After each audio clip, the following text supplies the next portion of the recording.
What's up guys, it's Courtney. Welcome back to my channel. I don't really have a plan for this video. I don't have a title for this video. I don't have any sort of direction that I want for this video. I'm kind of just turning the camera on and talking. I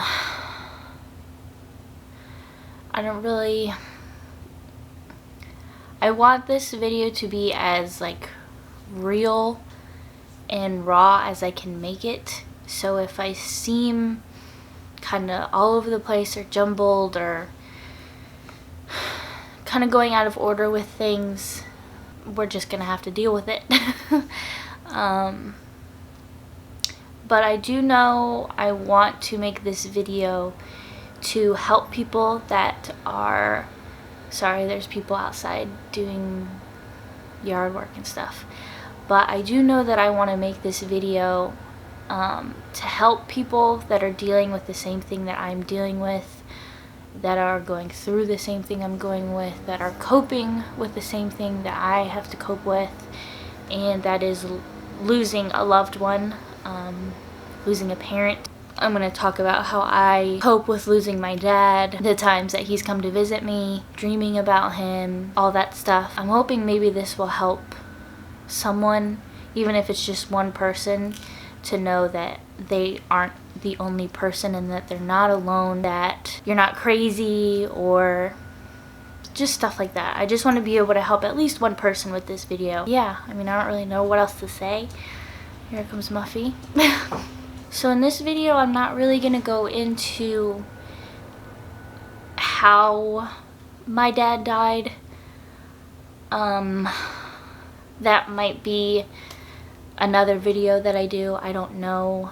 It just depends on how I'm feeling at that moment, whether I want to put... I'm not going to obviously talk about a lot of stuff because it is personal. It is my father. So I don't want to put all of that out there, but maybe one day, you know, I'll make a video about what happened and how I found out and all that stuff. But for right now, I'm going to keep that with me. So, but I will say, kind of like a timeline of stuff, and let's just, you know, I need to stop rambling and let's just get into this video.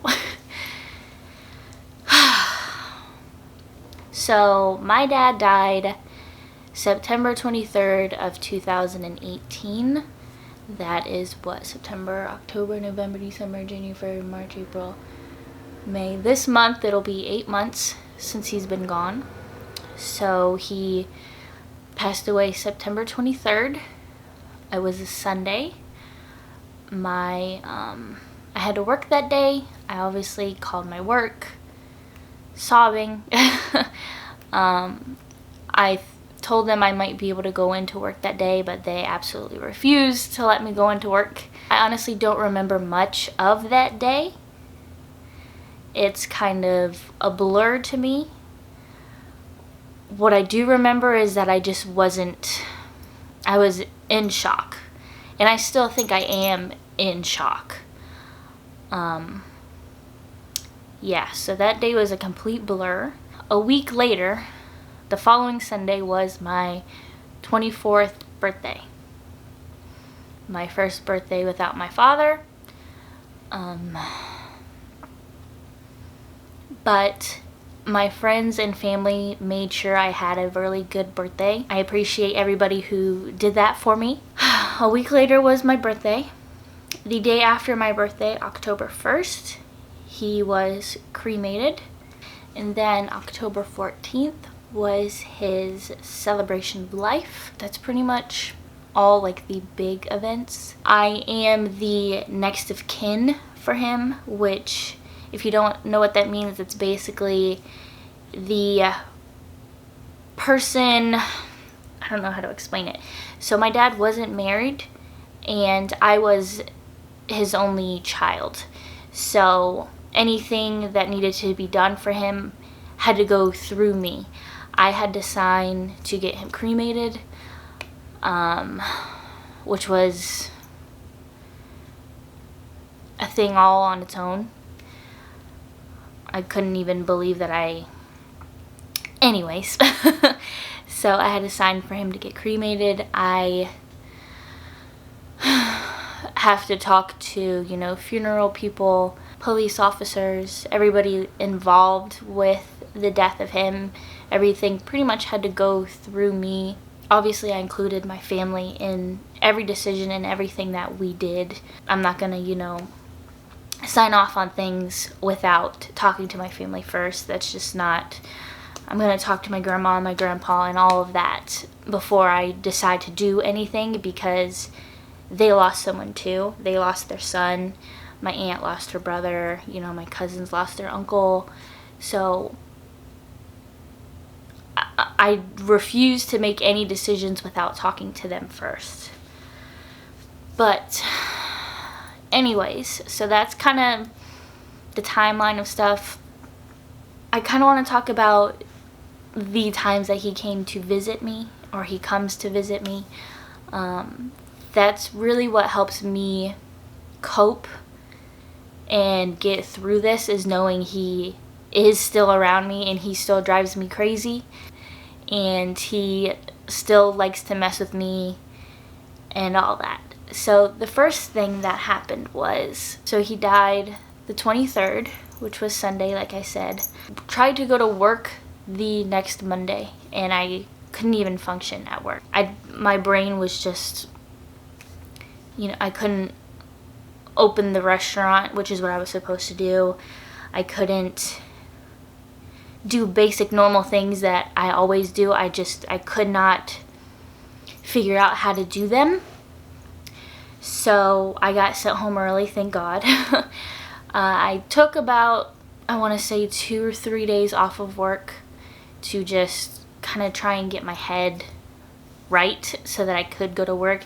But I couldn't miss a lot because obviously, I have bills to pay. Life still moves on. And I had to go back to work. So a few days later, I went back to work. It was like lunchtime. And a gentleman came in. And he was like sitting at like a booth. I just walked up to him, asked how he was and all that. He actually said that he lost his daughter like a week before he came in that day. And I'm not going to put, his business out there. But him and I talked for a while I was at work. It was crazy to me that I was able to connect so well with somebody that I didn't know his name. I knew nothing. But we were able to sit there and talk and cry about the person that we lost. And I felt so like warm and fuzzy because one, I wasn't alone, and I knew I wasn't alone. People lose people every day and it is heartbreaking. So I felt close to him because I could relate to how he was feeling. It was just random, her death. Same with the death of my dad. It was just so quick. He was here and then he was gone. And she was here and then she was gone. So I was able to really connect and talk to him about that. And, we sat there and cried and shared memories with each other. And then he said, God bless you. Make your dad proud. And then he went on with his day. Sorry if things changed. My camera died while I was in the middle of talking, so that was rude. But as I was saying, I talked to that guy at my work. After that happened, I posted it on Facebook. I like to post and vent on Facebook because it just gets my thoughts and my feelings out there, especially when it comes to my dad. Anytime he does something to drive me crazy, I post it on Facebook. And I do that because a lot of people say they like when I do it, and it makes, them smile and makes them think about him. So I do it for me and for, some people on Facebook that actually care and want to hear about him being around me. And I posted on Facebook and I said something about I wonder if my dad and that man's daughter found each other up in heaven. One of his friends, or my friends, commented on like my post and said that they did, and that is why me and the man's paths crossed.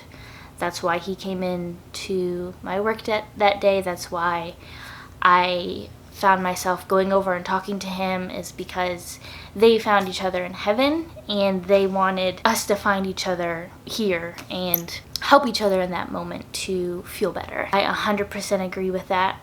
I think that's exactly what happened. It made me feel really close to my dad, knowing that he was still here. Even though he's not physically here, he is still here. He is all around me. When I was working at my old job, the same job where I talked to that old man, I would open the restaurant alone, and a lot of the times I would listen to music. Things in the restaurant would like fall. I would hear noises like the kitchen door, like, you know, those push doors you see in restaurants. I would hear that open, but nobody was there. There would be times where, you know, a glass would fall and it wouldn't break, but it would cause me to have to stop what I was doing and go pick up the glass and put it back. There was one time where I heard the loudest burp I've ever heard, and it was my dad's burp. It was like, I knew it was my dad because I know how he burps. I was the only person in the restaurant and I didn't do it, and it sounded just like my dad. And it was so loud and like right in my ear.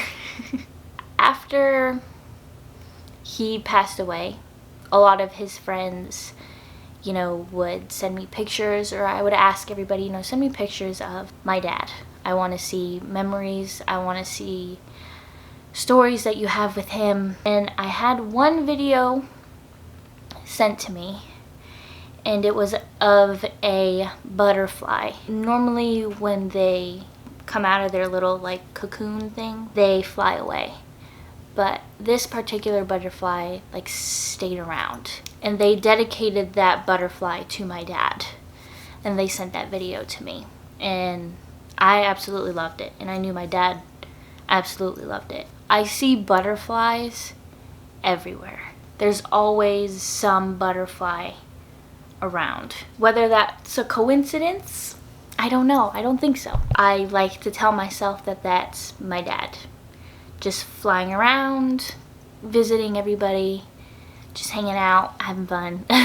My family also sees butterflies all the time now. I also dream about him like all the time. I had this one dream recently. It was the most real and vivid dream I've had of him. Every time he called me, everyone knows this that knows my dad, he would say, "Hey pretty girl, it's your daddy." In my dream he called me, and I answered the phone, and it literally sounded like our normal conversations on the phone. He said, "Hey pretty girl, it's your daddy." And I was like, in my dream, I was like, "Daddy, is this you?"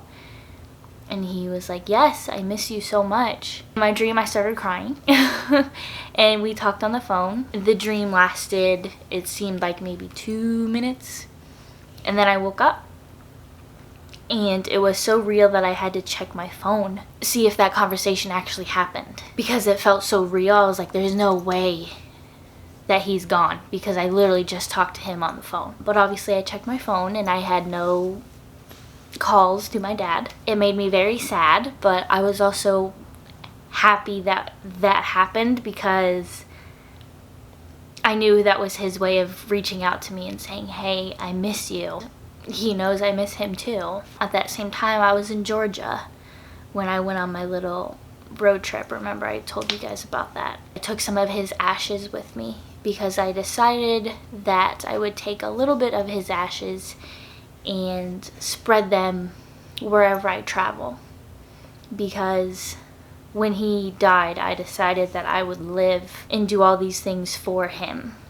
When he was here, he would tell me all the time that I had to stop taking life so serious, and I had to take some time for myself and stop working so much and stop, you know, stressing so much, and travel and take some time for yourself.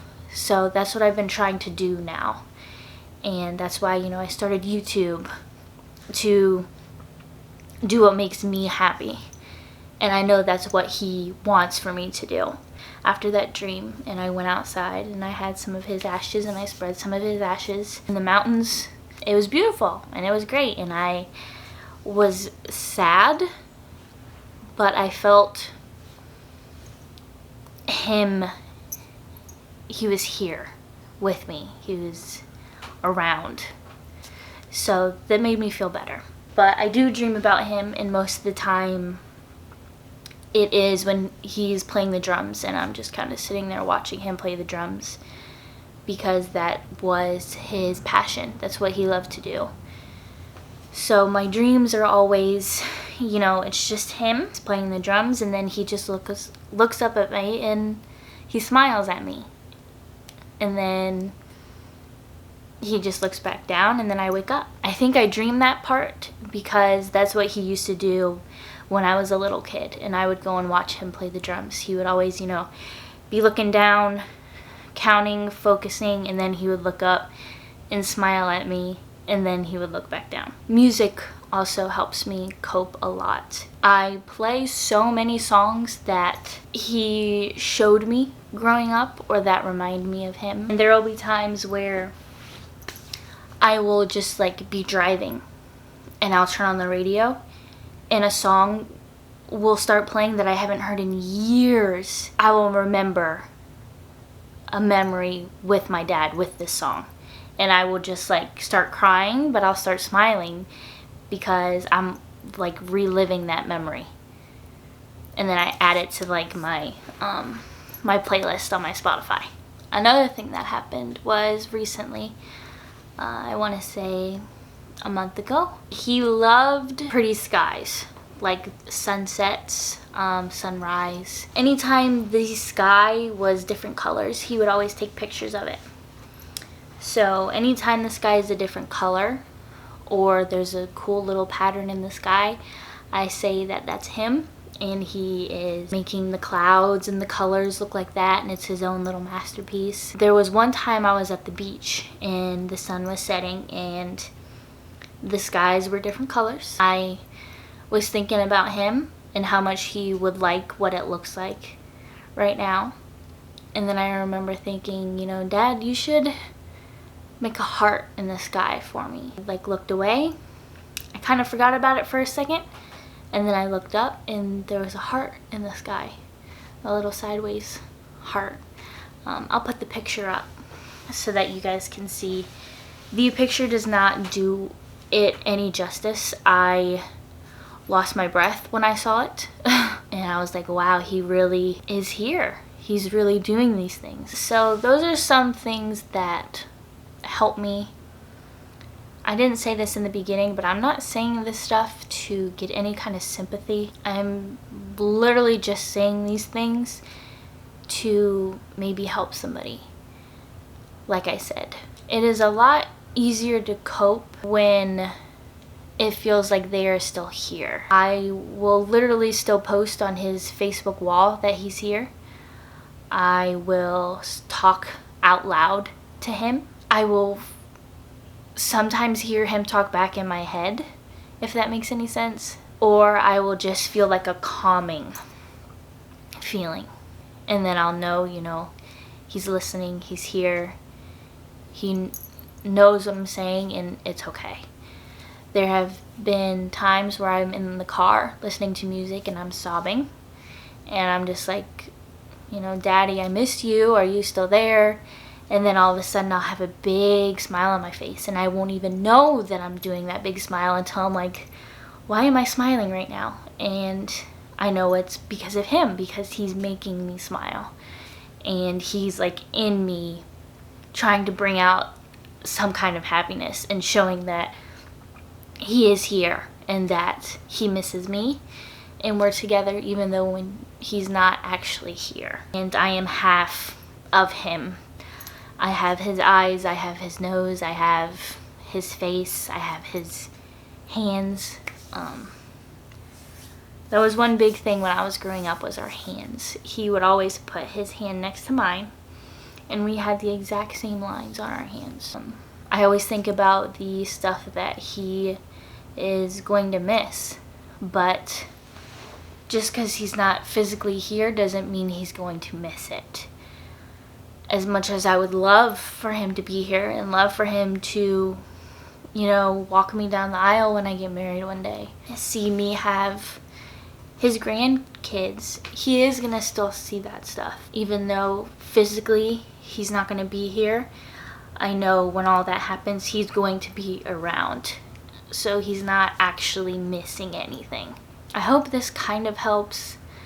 I know it was kind of all over the place. I apologize for that. But just know that you're not alone and that they are still here. You just have to believe that they are still here and have faith that they are still here. And even though they're not physically around, they are always here and they're around you. And if you ever need someone to talk to, please don't hesitate to message me. I am still grieving. I still have my highs and lows. Some days, you know, I only think about them maybe once. And then other days I am like sobbing and I can't listen to a song or I'll start sobbing. So it's all part of the process and you just need to give yourself time. And it's okay to cry. It's okay to take a few days to feel that the person is gone. And it's okay for you to, you know, want to lay in bed all day and sleep or do what you need to do at your own pace to be better and be okay. Give yourself some time. Go along with the process. Go talk to somebody if you have to. You're not alone. I'm gonna go ahead and end the video here. My camera keeps dying. It's being a pain in the butt. Don't forget to give me a big thumbs up if you like this video. Subscribe, the red button is down below. Please be kind to each other, be positive, be happy. Let me know if you need anything. If you wanna talk, I am here. Please don't hesitate, okay? All right, I'll see you guys in my next video. Bye.